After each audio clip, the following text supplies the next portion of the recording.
Dear friends, we thank you all once again for joining us for another informative teaching from the Elite's Sacred Book of Knowledge, The Light of Egypt, or The Science of the Soul and the Stars. In part 1 of this series of teachings, we learned about Naronia, the forgotten cycle of the sun, how this cycle affects the earth and its inhabitants, and also that this great cycle is coming into completion and shall soon take its quote-unquote seventh day of rest, or rather, go solar nirvana. In part 2, we learned about the days of Genesis, how one day is equal to 2,592,000 earthly years, and we also learned the science of the pole shift theory, and how there could be some real truth to this theory if in fact the earth is a globe as we are led to believe. And now, with so much going on in the world today and so many looking for answers, we thought it was time to reveal to you the teachings of the dark satellite and the lost orb, and give the said differences between the two. Many of you will be surprised by what the author has to say concerning this orb that some unwittingly call the dark satellite. When we look about us with the physical senses, nature seems to be in continual warfare with herself. In fact, it seems utterly impossible to find anything not in deadly conflict with something else, either visible or invisible. Observing this, mankind has unconsciously, from time immemorial, formulated the idea of two great powers, good and evil. From this idea, the grand dogma of theology, God and the devil, sprang into existence and became the chief cornerstone of every sacerdotalism which the world has witnessed. And while there is some basic truth in this idea, as in every popular conception, since mankind as a whole cannot formulate any idea that is wholly and absolutely false in every detail, yet there is also much that is utterly false in it, owing to the fact that man, while existing upon the material plane, cannot grasp the divine idea of absolute truth, nor realize the logical absurdity of more than one absolute. He therefore utterly fails to comprehend how that which is relative evil can be harmonized into absolute good. Accordingly, to the majority of mankind, this mighty problem of good and evil is still unsolved. Few, very few indeed, even of the profoundly learned students of occult lore in the past, arrived at a true conception of the subject. During the lapse of the ages, countless legends and allegories have been evolved to embody the facts and the processes connected with this arcane mystery. But the metaphysics of these legends have never been revealed to the uninitiated. Especially has this been the case in regard to the dark satellite. However, the time has now come when certain facts in regard to this orb of evil are for the first time given out to the world pro bono publico. In the first place, certain misconceptions in regard to the dark orb need to be corrected. Many earnest students have thought it to be the lost orb of the Grecian mysteries, hence, similar to the Egyptian conception of the spiritual fall. But there is, in fact, no connection between the two. The lost orb, in its cosmological aspect, will be found noticed in the second part of this work. In its spiritual aspect, it applies to the fallen human soul, not the lost soul. Herein consists the difference between the two orbs, the lost and the dark. Another misconception has regarded the moon, our Earth's visible satellite, as identical with the dark orb. Many theosophists assert in a very mysterious manner that the moon is not only the eighth sphere, or the orb of death and dissolution, but that it is the dustbin of the universe. Although Dr. Wilde, formerly president of the London TS, fully exposed the absurdity of this mysterious theosophical secret in the Columns of Light, this conception is radically false as regards the moon, although it approaches the realms of truth in some respects regarding the nature of the mysterious dark satellite itself. With these brief introductory remarks, it now remains to point out how to form a perfectly correct conception of what the dark satellite is, and its fearful importance at the present crisis of the world's history. When the student brings before his mind the teachings of the preceding chapters and the conclusions they lead up to, considering them as a whole, it will require but a brief and careful application of the laws of correspondences to enable him to gain a perfectly accurate idea of this hitherto concealed region and portion of the Earth's constitution. By referring to the Hermetic constitution of man, as elucidated in Chapter 2 of Section 2 of the present work, let the student review the 7 divisions of man. Then, bearing in mind the fact that the planet which man inhabits is also an individual, possessing a 7-fold constitution, corresponding in every respect to the constitution of man, let him strictly apply the Hermetic law for himself. As it is below, so it is above. As on the earth, so in the sky.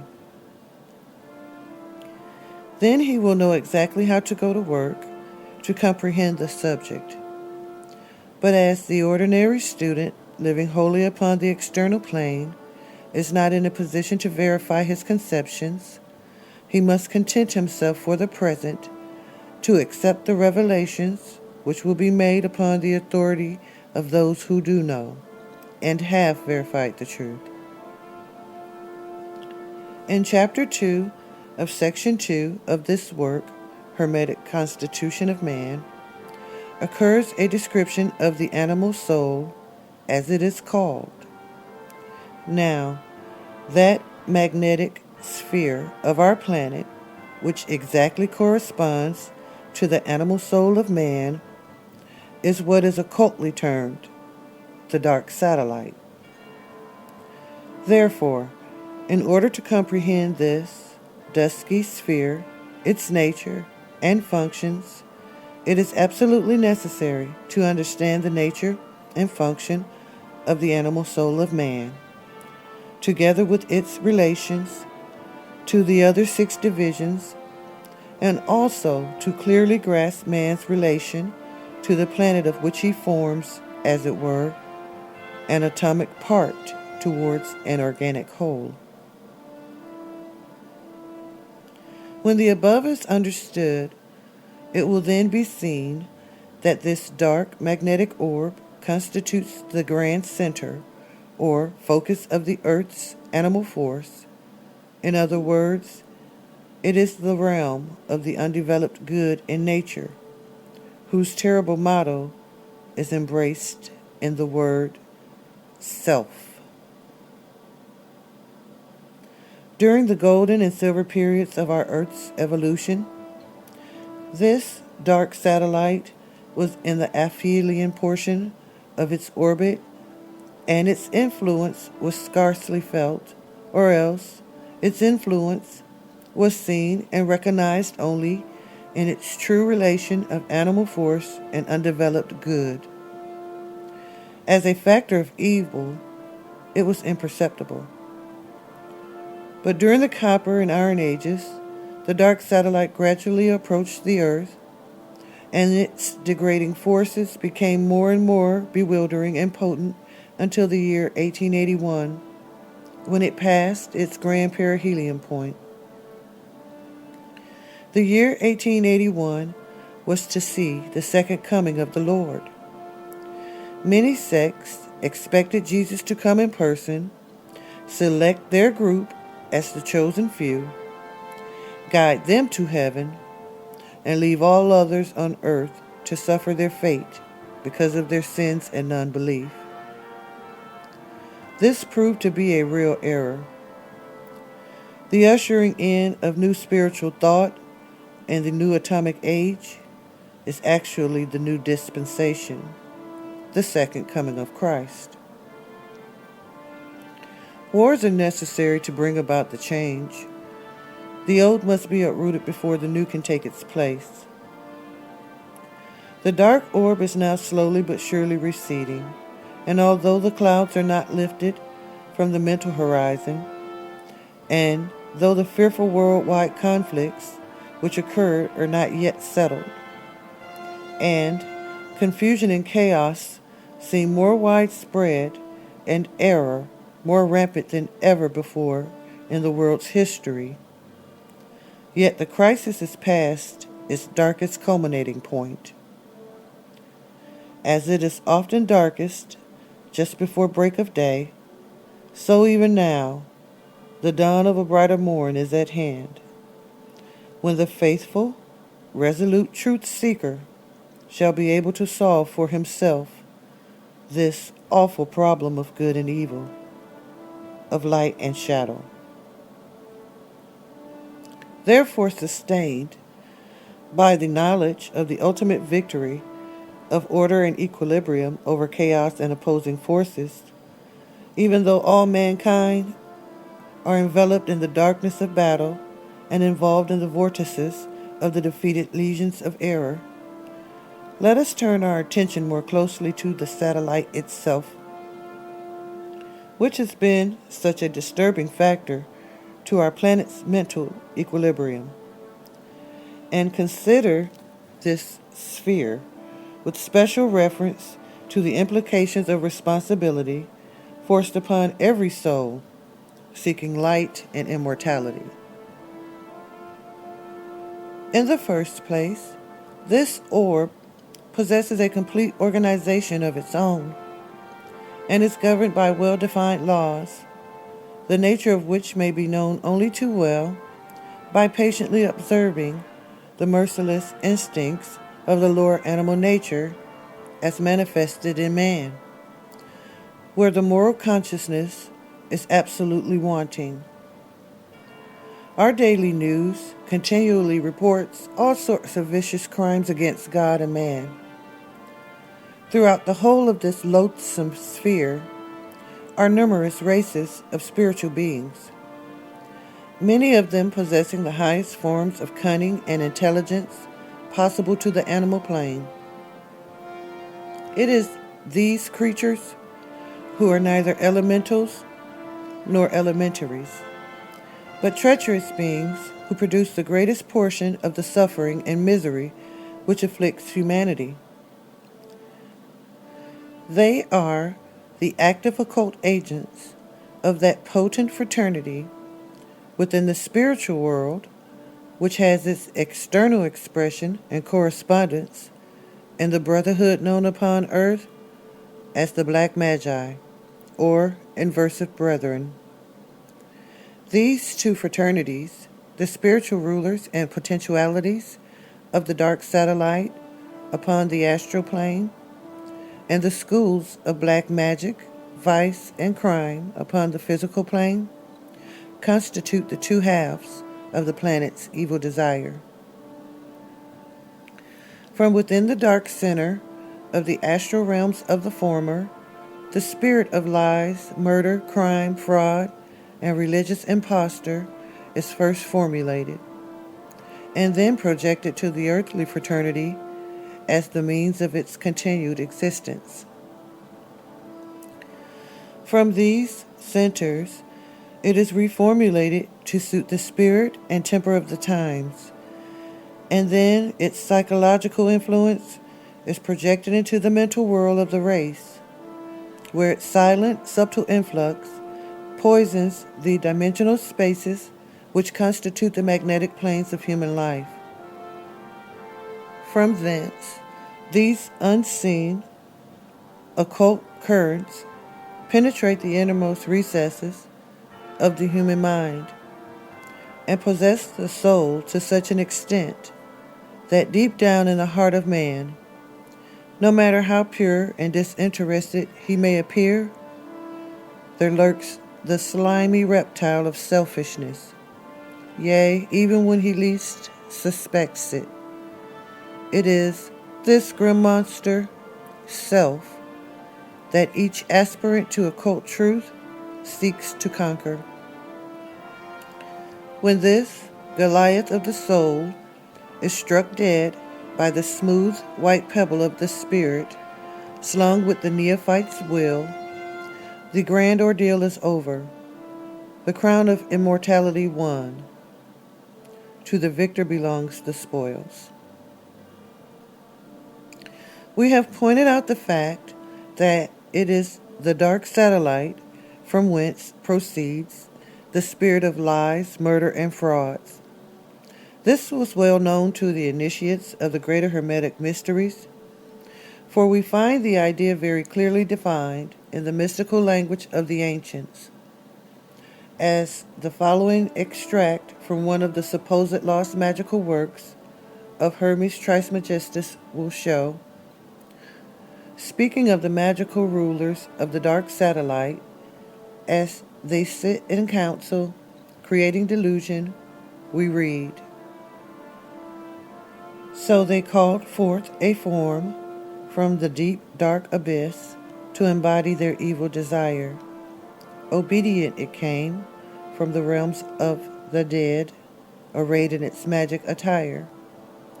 As it passed o'er the earth, the fair flowers fell dead from its breath of poisonous fire."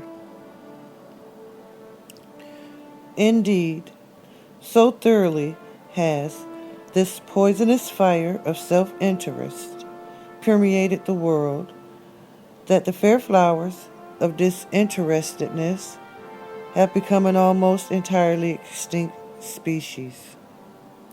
And should the real state of unselfish unworldliness of a true mystic become known, he is either regarded with pity as non corpus mentis, or else looked upon with suspicion as an impostor, acting from motives more subtle than govern the ordinary mortal. The manner in which this poisonous magnetic energy is projected from the dark satellite to the earth is wholly inversive, and the rulers and magical hierophants make use of this inversive force to distort and corrupt truth in every form wherein it struggles to become manifest upon earth. The powers and influences attributed to certain races of astrals by the authors of the perfect way belong in reality to the rulers and principalities of the dark satellite, who mercilessly distort every arcane truth into theological dogma or partial error, causing it to assume to the human mind the delusive form of the externals of truth and logic. But the delusive form is, after all, only a very flimsy sophistry when subjected to the keen searching eye of the soul. Consequently, it is always those who are half informed of nature's mysteries, the half initiated, so to say, who fall into the snare. Herein is seen the occult truth in the proverb, "A little learning is a dangerous thing." Just as the dark satellite was at its perihelion. These inversive brethren achieved the greatest apparent theological and metaphysical success in the relaunching forth throughout the world of the doctrines of reincarnation, karma, and disembodied shells, as formulated and taught by the decaying priesthoods of the dreamy Orient. Viewed in its true light, this gigantic movement of the inversive brethren was aimed as a death blow to the rapidly spreading spiritualism of the Occident. Since whenever accepted, these doctrines, as taught and interpreted by the Buddhist cult, destroy at once all belief in the possibility of spirit communication between disembodied souls and external humanity. Such a movement, however, is doomed to ultimate failure, as there are certain absolute truths connected with spiritualism that will live, notwithstanding the ignorance of the expounders, its many errors and gross impostures. These truths can neither be suppressed by inversive magic nor smothered by an Oriental theory. Their misrepresentations are too patent to the candid mind, and reaction against the speculative mentality of the East, sooner or later, is sure to set in. The Western, matter-of-fact mind will tear the grim mask from these would-be brethren of the snow-clad Himalayas and show to the world who are the denizens of the shadow and who are the children of light. At this point, the question naturally arises of what personal or selfish benefit is the propagation of error to the inhabitants of the dark satellite. The answer is simply this: it furnishes them with the means of prolonging their external existence while on earth, and supplies them with an additional lease of life in the world to come, as will be made manifest from the Hermetic laws of death given below. According to Hermetic laws, death is not what is known as physical dissolution, but is a failure on the part of the human being to polarize the atoms which constitute his soul, so he may realize immortality. It is, therefore, a falling from the human plane to the animal plane, where conscious existence may be prolonged indefinitely by means of dark magical arts. The following are an accurate rendering of the real ideas as taught by Hermes Trismegistus. The laws of death. 1. As it is below, so it is above, as on the earth, so in the sky. 2. There are two states of being, one is mortal, the other is immortal. 3. That which is mortal is dissolvable, and dissolvable bodies pass away like a mist in the morning. 4. An immortal body is an essence which is eternal and incorruptible. 5.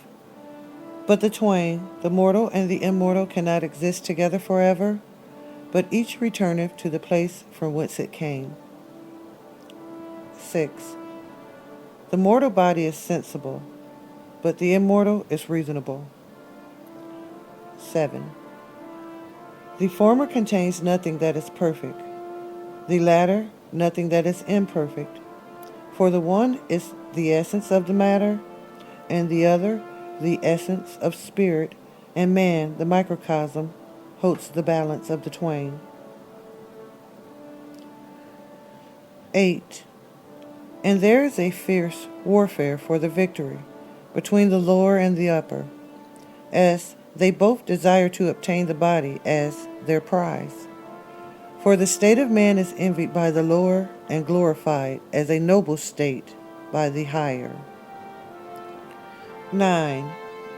Now if the man inclines toward the lower nature, which is mortal, he thereby aids the lower imperfect powers to oppose the higher, which is immortal, and must suffer the pains of slavery for his disobedience to the workman, his maker.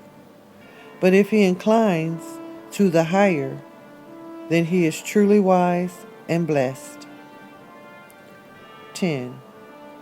Should man, after being attracted by the vanities of the world, and then, after obtaining a knowledge of the things that are, return to the vanities of the world, he will be punished with torments and fire in the darkest states of disembodied souls.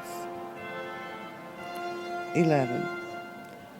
Should a man, after knowing the things that are, become rebellious of restraint to that part which is immortal, and return to the vanities of the world, the higher essence will straightway depart from him, and he will become the slave of the lower essence, which will seize upon him and drive him to all sorts of wicked arts and evil ways. 12.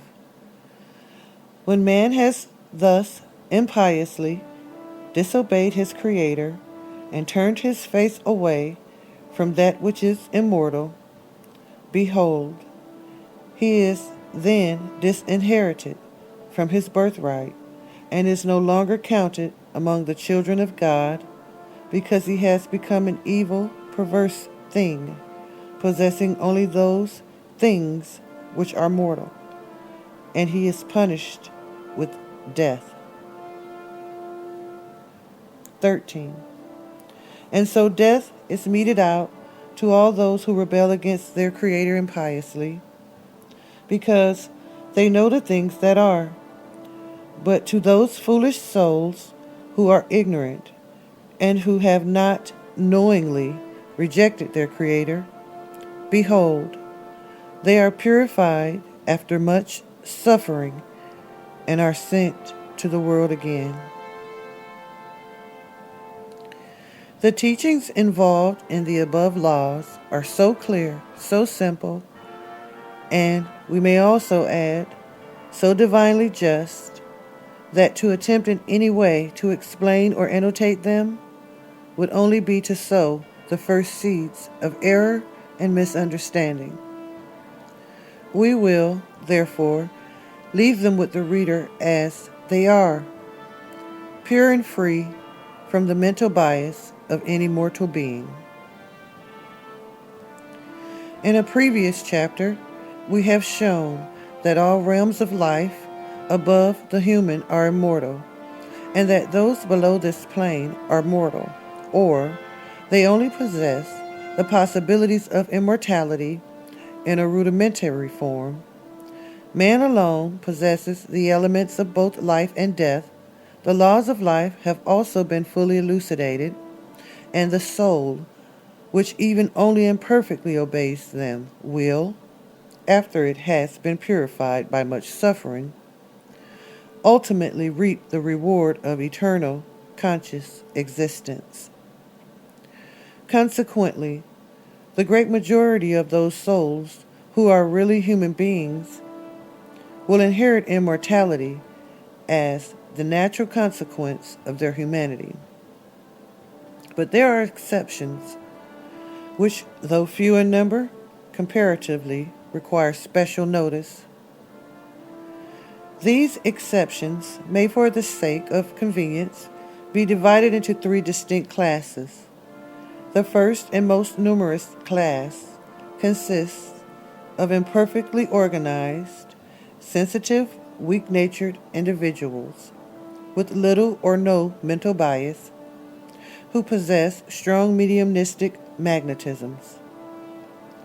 Individuals of this class, though perfectly human to begin with, soon lose the actual control of the external organism, and in consequence, the body becomes the obedient instrument for any and every class of disembodied earthbound spirits, or, what is still worse, it may become the slave of some vicious elementary. In this case, there was no real or true individuality to start with. Therefore, no one can assert truthfully that he was actually acquainted with the true personage, for most probably the real soul had departed in the early infancy of the organism's physical existence. How, when, or where, none but the trained seer can tell. In every individual case, the astral causes that produce the soul's abortion will differ widely. The second class are those who fall victims to premeditated obsession and are by no means so numerous as the former. In this case, the organism is generally very fine, so far as the magnetic temperament is concerned, but the soul is utterly wanting in spiritual volition or will. That is to say, the magnetic polarity is of such a nature that the spiritual will of the soul is almost powerless to act upon it. The absence of this essential element of human life may be the result of mental conditions of the mother during pregnancy, or of a mental coma, so to say, of both parents at the moment of conception. This mental coma externalizes itself in the offspring as a lack of vim, nerve, and fire.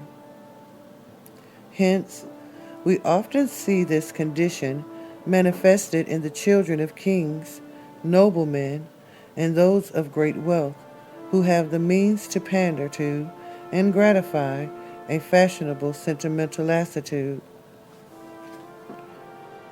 In addition to this lack of spiritual volition, the magnetic constitution is always strongly mediumistic, and the individual, if left quite free from the control of others, naturally would be good, highly sensitive, and in the true sense of spiritual parlance, a spirit medium, inspirational, physical, or clairvoyant, according to his peculiar magnetic grade. This is the reason why they often fall the victim of premeditated obsession. When obsession transpires, it is generally found that some potent external mind, that of an evil sorceress or black magician, according to the sects, requires the organism for the purpose of prolonging their own personal existence. When a suitable mediumistic body is found, they bring the whole of their powerful magnetic will to bear upon the almost willless brain of their victim, and slowly but surely eject the rightful occupant, and then, by virtue of their occult powers and magic arts, inhabit the organism themselves, while the near friends and relatives of the victim are often surprised at the remarkable change which they notice has taken place in temperament and disposition. But alas, they seldom or never suspect the terrible truth which such a change implies, nor can they possibly be brought to fully understand that the individual moving among them as usual has nothing whatever in common with their silently departed friend. The third and last, also the least in number, of these classes includes those who are born into the world under strangely conflicting conditions. They possess all the essential elements of manhood with a powerful current of the most potent and concentrated form of selfishness and pride. In addition to this undesirable quality, they express the highest forms of intellectuality combined with a powerful will and mediumistic temperament. These dominating conditions predispose them to the study of psychology and occultism. Hence, They fall an easy prey to the members of the Black Magi and their inversive astral brethren. Their selfishness combined with their unbounded ambition and desire for power precipitate them headlong into the most frightful practices, where, surrounded by the infernal rites of their diabolical seducers, they become the helpless slaves of the very powers they sought to control. Henceforward, they are lost. As the Hermetic law states, they are punished with death, and they know it, and consequently are compelled for their own safety to remain faithful to the order which entrapped them. Their motto is self. Their only desire is to live, and this they will do at any cost. For their own single lives, they would sacrifice the balance of God's creation, if such a thing were possible, simply because death to them is death in reality. In the first and second classes of so-called lost souls, the true individual, as we have shown, does not become lost. He is the foolish, ignorant soul, sent to the world again, not sent to the world again by means of reincarnation in matter upon the outward planes of life, but by a sympathetic union with some kindred soul on earth, whose experiences they can experience, whose sorrows they can feel, and whose joys they can share. The writer has beheld numerous cases of this kind, where the soul of some unfortunate mediumistic organism was sympathetically attached to the organism of a living individual as a means of progress and of completing this round of external experiences. In this class, a person simply loses his physical organism. This personality, along with the animal and astral portion of it, becomes a lifeless shadow at death and slowly disintegrates within the magnetic spheres of the astral light. It is a misty form, incapable of personating its original owner or of being galvanized into temporary life, while the counterfeiting, obsessing forces, after loss of the physical body, run the cycle of the magnetic existence within the electro-vital spaces of the planet, then become attached to the eighth sphere, the dark satellite, or the orb of death. This attraction is brought into force by virtue of their affinity with the realms of elemental being. They have sunk beneath the plane of humanity and consequently are no longer human. And when once they become enclosed within the fatal magnetic whirl of death, they lose the polarity over the feeble atoms which constitute their only being, and gradually dissolve, atom by atom, like the poisonous, miasmatic mists before the rising sun.